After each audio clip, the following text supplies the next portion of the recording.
This episode is brought to you by Monkey Nutrition.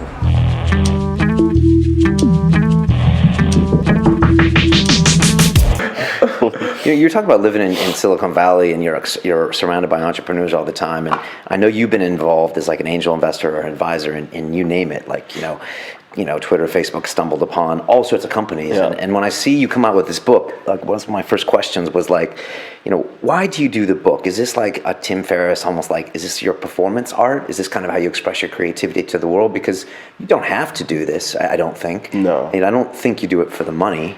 I certainly hope not. It's a bad decision if I do.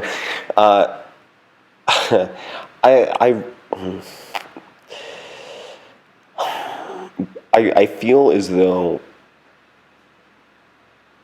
for whatever reason, my strength might be, my gift, if I have one, is this odd ability to sustain obsession over an extended period of time on one subject, just dissect the hell out of it.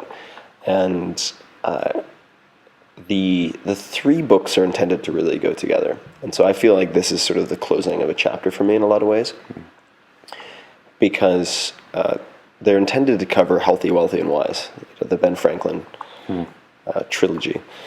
And I feel like, hopefully these books will outlast me, I view a lot of what I do elsewhere as extremely ephemeral. It just gets lost in the Niagara Falls of information and digital. And I'm hoping that the books will have a lasting enough impact on the readers that they will hopefully survive in some form for decades and decades. I'd really like that to be the case. Through teaching, you become immortal. Is that expression? Yeah. So this all comes down to some weird narcissistic complex. Well, I'm just messing with you. No. I mean, I think narcissism is underrated. I shouldn't say that. By narcissism, I think that that's going to end up quoted somewhere. Jesus. I think that ego is underrated. I think you have to have any degree of confidence to do things outside the norm.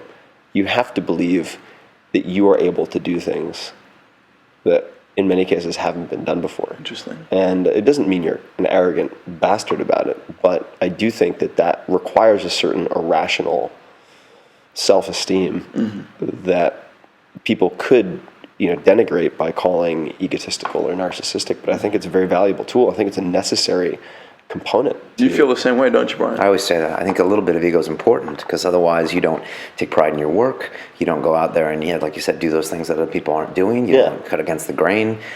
I agree. There's a point where it can get to be too much. No one wants to hang around you anymore. Yeah. Or you cannot see your own flaws. Yeah, and I think there's also a difference between self-contained belief and verbalizing that belief. So, and I think there are tactful ways and very untactful ways to verbalize it. But if you take the humblest guy in the world who's an amazing world-class performer, they're plenty confident. They might not verbalize it in the same way that Muhammad Ali would or Mark Cuban might. But you have to have that belief. Otherwise, you would not attempt the types of things they attempt. And certainly, I think, moreover, to not only survive but bounce back from the inevitable failures and mistakes that you're going to make, you need to have not only enough confidence, you need to have a surplus of confidence, because you're going to take hits along the way. Yeah.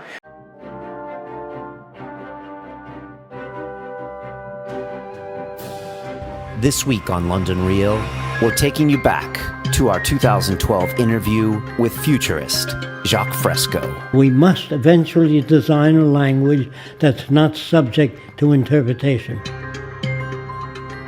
Whenever you talk to people, you think you're talking to people. It goes in their ear and comes out in relation to their background. They don't hear exactly what you say.